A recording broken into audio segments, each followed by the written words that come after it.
sedekah kita, kurban kita itu. Paling tidak ketika dihisab oleh Allah Subhanahu wa taala itu ada di hidup kita tuh ada sisi-sisi perjuangan. Terakhir saya kutip pernyataan Kiai Haji Hasan Abdullah Sahal. Hidup itu terlalu murah Ustaz, kalau cuman selesai S1, selesai S2, selesai S3, nikah, punya anak, meninggal. Nggak ada perjuangannya, nggak ada sedih-sedihnya, nggak ada struggle-nya dan lain sebagainya. Makanya lewat Lazismu, ayo kita sama-sama menggerakkan peradaban, menggerakkan perjuangan Islam dengan segala yang kita mampu. Ya.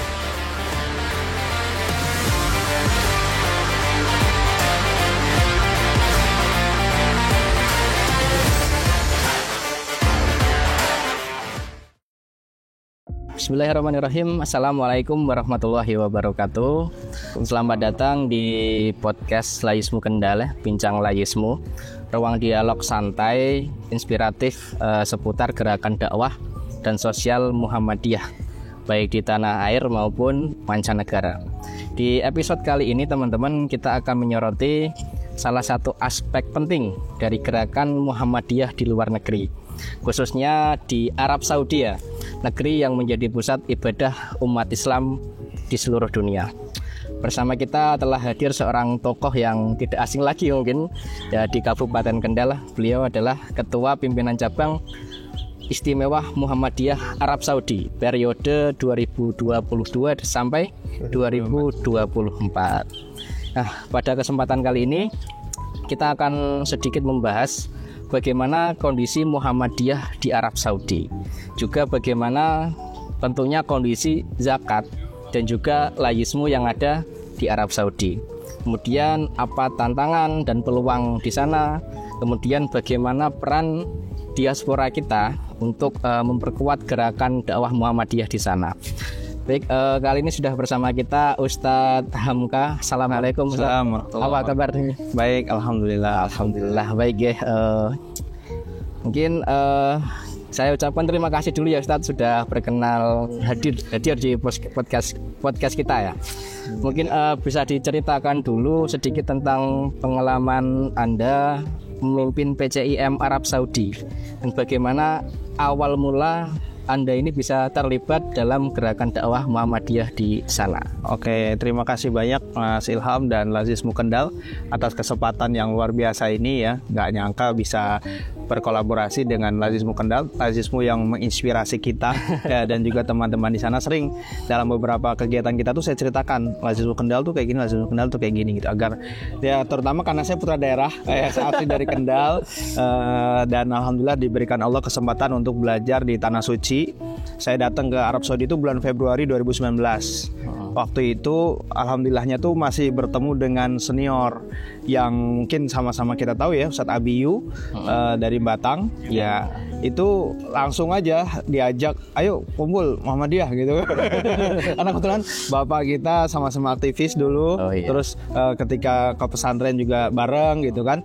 Nah makanya ketika saya baru datang tuh ibaratnya langsung ditangkap gitu, langsung ayo gabung rapat. Warisnya ini. Iya, langsung rapat gitu. Itu bulan Februari. Oktobernya langsung aja muscap istimewa. Langsung jadi panitia, langsung, karena memang terbatas banget anak-anaknya. Itu 2019 berarti Lazismu baru usianya 2 tahun. Ya. Masih periode pertama. Jadi alhamdulillah saya masih menangin ya kalau bahasa Jawanya. Masih mengalami periodenya ketua pertama sebagai pendiri Dr. Hakimuddin Salim yang sekarang jadi dosen di UMS. Beliau doktor di Universitas Islam Madinah dari S1 sampai S3. Saya masih ngalamin periodenya beliau. Dan kemudian ketua kedua alhamdulillah saya diangkat menjadi sekretaris. Sekretaris waktu itu kepilih 5 besar. Jadi di sana tuh pilihannya 5 besar, bukan 13 besar. Dan dari 5 ini dipilih lagi 1. Jadi ketua umum. Sisanya nanti dia milih wakil, milih sekretaris, milih bendahara. Bisa dari 5 ini atau yang lain. Luar gitu ya. Ya, jadi waktu itu saya kepilih 5 besar, tapi karena saya masih belum 1 tahun di sana dan pertimbangan senior masih banyak kan, akhirnya saya diamanahi untuk menjadi sekretaris. Baru 2022-2024 terpilih sebagai ketua PCIM Arab Saudi, ketua umum PCIM Arab Saudi. Kok mau motivasinya apa? Itu berat banget. Kalau diceritain apa ya, kayak di holding roomnya gitu. Waktu itu kebetulan kegiatannya itu di kantor KJRI Jeddah. Di kantor Konsul Jenderal Republik Indonesia di Jeddah. Waktu itu di antara yang terpilih 5 besar itu saya yang paling junior. Saya yang S1 sendiri, yang lainnya S2 ada yang S3. Itu berat banget. Asli itu mungkin hal yang paling berat yang pernah saya alami gitu ya. Tapi kata ayahanda justru karena itu ya, karena kepemimpinan di Muhammadiyah itu bukan kepemimpinan yang kemudian diminta, bukan kepemimpinan yang kemudian rebutan gitu, tapi justru saling monggok gitu ya. Ya udah akhirnya dengan sangat berat. Pertama karena jurusan saya S1 di Madinah tuh hadis. Itu di kampusnya jurusan paling berat, Mas. Jadi waktu itu berat banget, tapi kata Ustaz Nur Fajri ya, Ramadan ya, beliau bilang, Ustaz Hamka, insyaallah kalau antum tawakal, Allah akan mudahkan. Ya itu. Jadi motivasinya itu ya. Iya, dan setiap hari gini di Masjid Nabawi, Ustaz. Terus Ustaz, ketika antum menjadi ketua di sana, kondisi Muhammadiyah di sana itu seperti apa? Apakah sudah berkembang pesat atau? Nah, jadi karena waktu itu saya jadi ketua pasca corona, Ustaz. Jadi mahasiswa itu diminta balik ke Saudi itu November 2021. Saya mau nggak mau, waktu itu sekretaris ketua kita bahkan udah nggak di Saudi. Ketua umumnya tuh udah lulus, udah pulang ke Indonesia. Maka bulan Januari mau nggak mau saya adakan Mucap Istimewa dengan segala anggota yang masih tersisa. Dari pasca corona ya, corona kan kita dipulangkan tuh 1,5 tahun ke Indonesia. Jadi nyaris periode kedua itu hampir sebagian besar kegiatannya online. Baru kemudian waktu itu Mucap Istimewa. Jadi porak-poranda, Ustaz. Mengembalikan semangat mahasiswa itu sulit banget. Makanya ketika saya diamanai menjadi ketua, ya saya waktu itu nggak muluk-muluk sih programnya, gitu. Untuk anggotanya itu kebanyakan memang diaspora semua, iya, atau ada warga asing juga Arab. Sementara ini warga lokal belum ada. Tapi kalau WNI yang udah puluhan tahun ada. Jadi kayak yang di sana. Ya di Riyadh dia udah 20 tahun lebih itu ada. Kalau kendala mungkin Ustaz yang Anda hadapi di sana, tantangan dakwah di sana itu apa, menjalankan dakwah Muhammadiyah? Jadi yang pertama di Arab Saudi itu ya, teman-teman pemirsa sekalian nih, biar tahu di Arab Saudi itu tidak boleh ada satu organisasi apapun selain perwakilan resmi negara. Jadi nggak boleh ada organisasi? Nggak boleh. Lah terus gimana caranya? Ya, makanya kita ada drone-shot. Makanya ketika ketum Profesor Dr. Haidar Nasir berkunjung ke kantor kita ketika 2023 bulan Februari ya, beliau umroh itu, saya mohon maaf Prof, di kantor kita nggak ada lambangnya. Justru beliau mengapresiasi, Mas, kalau ada lambang itu justru ada memberikan mudarat, lebih baik tidak ada lambang. Berarti awalnya soft gitu ya. Soft dan banyak kamuflasenya gitu. Gitu. Terus hubungannya dengan pemerintah bagaimana untuk PCIM? Pemerintah Indonesia ya di Arab Saudi. Nah, karena pemerintah Arab Saudi itu tidak pernah mengizinkan ya sampai hari ini yang kita tahu organisasi apapun untuk terutama yang dari internasional ya. Kalau yang dari Saudi ada, tapi saya kayak muasasah khairiyah, lembaga kemanusiaan semacam itu. Tapi kalau yang dari internasional tuh nggak boleh sama sekali. Kalau kita hubungannya dengan pemerintah Indonesia itu resmi, kita di bawah pemerintah Indonesia. Jadi kita terdaftar di KBRI. Kita pernah ketemu Pak Dubes ketika saya baru pertama kali diamanai ketua PCIM Arab Saudi itu, langsung karena kita baru vakum 2 tahun ya, langsung kita silaturahmi ke Pak Dubes, duta besar di Riyadh, jauh dari Madinah itu 13 jam lah kalau naik kendaraan darat. Nah, kita resmi. Jadi yang disampaikan oleh pemerintah Indonesia di Arab Saudi adalah kalian resmi di bawah kita, tapi kalian belum bisa menjadi organisasi resmi di bawah pemerintah Arab Saudi. Oh begitu ya. Kemudian untuk menjalankan programnya, tapi ya itu ya soft tadi itu ya. Iya, dan kita nggak pernah sama sekali menghimpun dana dalam bentuk rekening Arab Saudi saat. Jadi rekening kita salah satu bank di Indonesia lah. Pakainya rekening Indonesia. Lebih kalau untuk program yang berkesan mungkin selama menjadi ketua di sana apa kira-kira? Jadi waktu itu ya, karena untuk memulihkan mental teman-teman, saya kunjungi ranting-ranting. Jadi PCIM itu punya ranting. Rantingnya banyak. Rantingnya banyak. Jadi kalau kita itu Madinah ya, terus ada ranting Riyadh ibu kota. Terus nanti ada ranting di Jeddah. Terus ada ranting Mekah. Nah, yang kedua, alhamdulillah waktu itu saya berusaha gimana caranya PCIM itu punya kantor. Dan mungkin sedikit nyambung ke Lazismu nanti, Ustaz.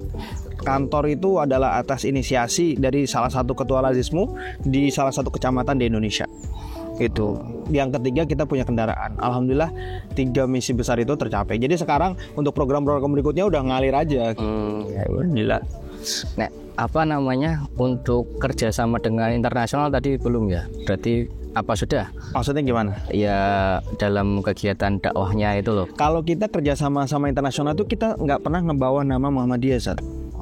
Kalau memperkenalkan iya, misalnya saya datang ke Riyadh, ketemu lembaga kemanusiaan di Riyadh, itu secara person kita perkenalkan ini Muhammadiyah. Tapi begitu nanti ada kejadian kerjasama enggak, jadi kita hanya dari sekumpulan mahasiswa gitu. Jadi kita nggak bawa nama Muhammadiyah. Misalnya kalau ke Universitas Islam Madinah misalnya, Ustaz, kemarin kan ada kunjungan 15 rektor dari Universitas Muhammadiyah seluruh Indonesia. Itu alhamdulillah kita dampingi gitu. Tapi kita nggak bawa nama Muhammadiyah ada di Saudi, tapi ini Muhammadiyah dari Indonesia gitu. Itu hanya di Arab Saudi atau di negara yang lainnya kayak gitu? Saya pikir untuk PCM itu tiap negara punya dinamikanya masing-masing. Nah di Arab Saudi karena bentuk negara kerajaan, jadi memang untuk peraturan agak strict sekali. Jadi nggak semua PCM itu sama dengan Arab Saudi gitu ya? Nggak, beda. Awalnya juga beda. Ya, Mesir bahkan dia bisa punya tapak suci dengan ribuan peserta kan? Dan itu bisa diakui di Mesir gitu. Iya, secara itu. Dia kalau diakui di Mesir saya kurang tahu, tapi kalau setahu saya ada beberapa PCM yang udah diakui oleh negara. Misalnya kayak di Australia, itu udah diakui oleh negaranya. Malaysia juga mungkin. Malaysia, iya, terus Amerika, itu sudah. Oh iya.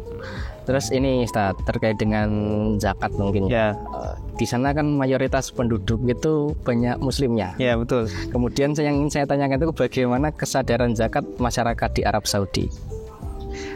Untuk masyarakat Arab Saudi atau masyarakat Indonesia yang di Arab Saudi? Yang masyarakat Arab Saudinya dulu. Oh, kalau itu besar ya, karena di sana tuh ada Wizarat Zakat juga, ada Kementerian Zakat. Aturannya. Iya. Oh, iya. Ya pajak bahkan baru belakangan aja ada. Iya, kalau zakat dari dulu ada. Gitu. Karena memang syariat Islam ditegakkan. Dusturnya kan dasarnya adalah undang-undangnya adalah Al-Quran dan hadis. Ya. Kalau untuk yang diaspora di sana? Ya, jadi ini saya sedikit cerita adanya kantor PCIM Arab Saudi ya. Ini ada kaitannya sama zakat, infak, sedekah soalnya. Jadi waktu itu ada jamaah haji, jamaah umroh Indonesia. Dia umroh, kebetulan saya diminta untuk membimbing. Dan dia tanya, Ustaz, saya mau sedekah nih, saya dititipin uang sama anak saya 1 juta. Kemudian saya harus sedekahkan kemana gitu kan. Monggo Pak, saya bilang. Kan biasanya orang di sana suka sedekah ke petugas kebersihan dan lain sebagainya. Saya berikan opsi atau mau ke PCM. Saya bilang, loh emang PCM mau ada apa katanya gitu kan. Terus ya kita sih pengen punya kantor. Beliau akhirnya dia tahan duit 1 juta itu. Dia bilang, Ustaz, saya kumpulkan yang lain. Jadi karena ini 2 bis rombongan dan beliau ketua Lazismu di Kecamatan Kasihan di Yogyakarta ya, katanya itu provider di kecamatan itu tinggalnya. Akhirnya dikumpulkan 1 bis. Akhirnya orang pada kumpulin dana dan itu ngebayar separuh tahun dari sewa kita. Awalnya akhirnya kita punya uang untuk sewa separuh dulu. Baru ya udah bismillah kita sewa separuh dulu. Kalau nggak salah 40 juta. Ini nominal Indonesia. Iya, 40 juta rupiah itu setengah tahun kita sewa tempat tinggal kita. Baru kemudian dilengkapi berikutnya. Jadi Lazismu luar biasa lah efeknya.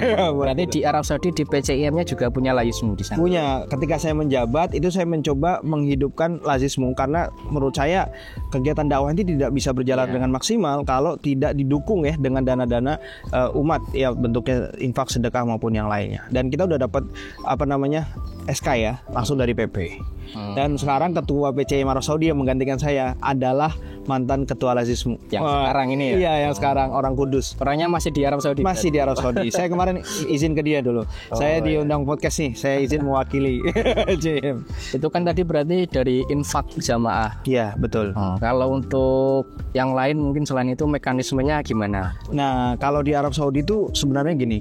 Kalau kata Syekh kami di kelas, orang datang ke tanah suci, khususnya diaspora, itu qulubuhum maftuhah. Hatinya udah terbuka untuk beramal soleh, untuk berbuat kebaikan.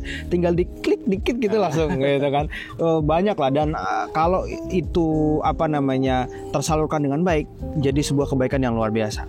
Ya, jadi salah satunya misalnya kita kan nggak mau, kalau saya ya secara pribadi itu nggak mau kita minta cuma-cuma.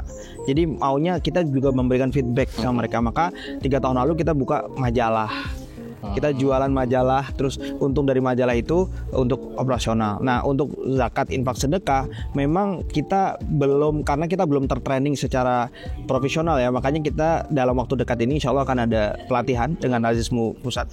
Jadi sifatnya sekarang itu kita pasif-pasif, sedikit aktif lah, ya, belum persiapkan ya. Nah, belum masif gitu. Kegiatan Lazismu kita juga 1 tahun itu misalnya yang rutin saya adakan sejak periode saya itu bagi-bagi sembako sama WNI.